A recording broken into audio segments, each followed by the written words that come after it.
thiên sự sợ và cũng là dán lại nhá quả rồi thân để nên là thân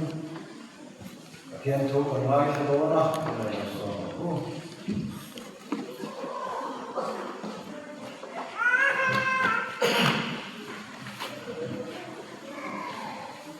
này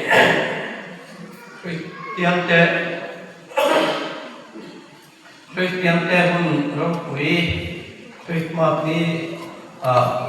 thì hun khắc mấy te han căng về thế cái gì thế anh đi cái này là khăn cái này khăn còn khăn cần thức quý tu hi thức quý ông sa anh đi Christa lúc cái nó hun cần thì anh đi to nó đi và theo hình xe cái này là mai chẳng u chẳng trên khảo mà thay xe nì chẳng không có chẳng được mà thay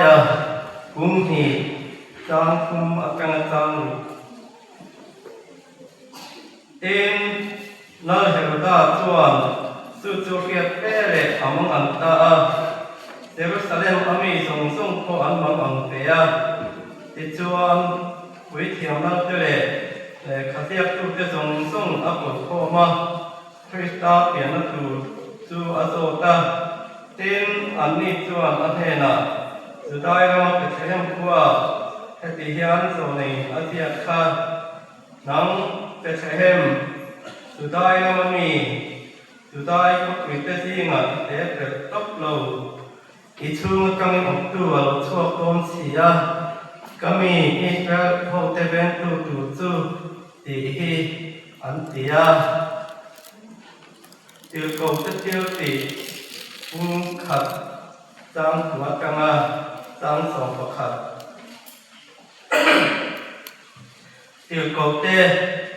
khat sang tuat kanga sang song pakhat tin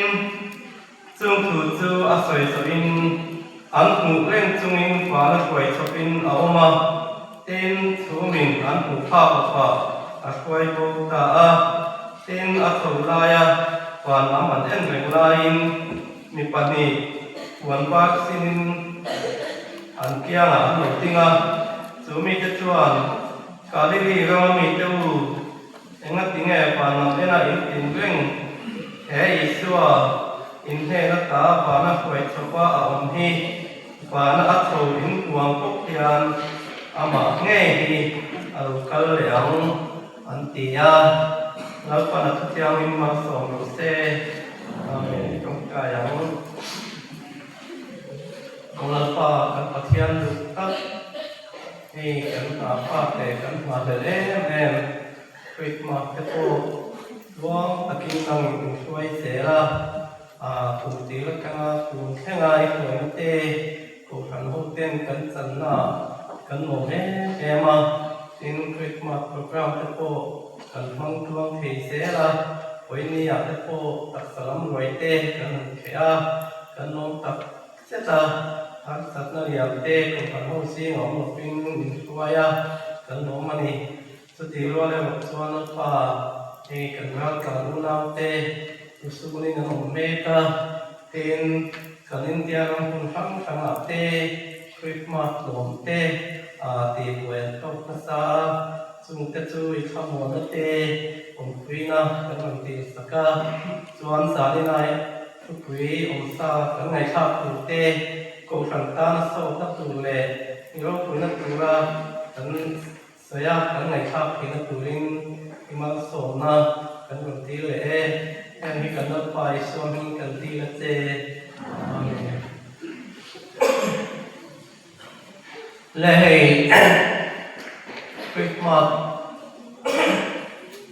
đó nên là tập cái câu ăn thả khóc mày tuổi khóc khóc mày tuổi xịt cái bộ cần lên mà sẽ nó chỉ để tất nghe nỉ ăn thả cái tất mày tuổi khóc thế mày hey Christmas phong tụ linh cái nhìn tuổi già nó sao thế mày mà tỷ là cam in tây việt in tây cái này thật sự đi là decoration làm tên là cái nào hẳn sẽ tên lại tên hẳn phòng ý là còn muốn tên làm tên bên lại tên mình muốn in tên mỗi tất nhiên anh em sẽ khi nào xuất hiện cho nên cần số lượng phun tăng tên cần những tiền làm về có vẻ phun tăng thế cô Christmas lòng tuổi hiền cần những cuộc sống nó sẽ thế này rồi quý tập sẽ tới Christmas thế cô cần những mong ta item này tụi chỉ không tên cần những in luật ta giải cô không tên trên thiếu tầng hàng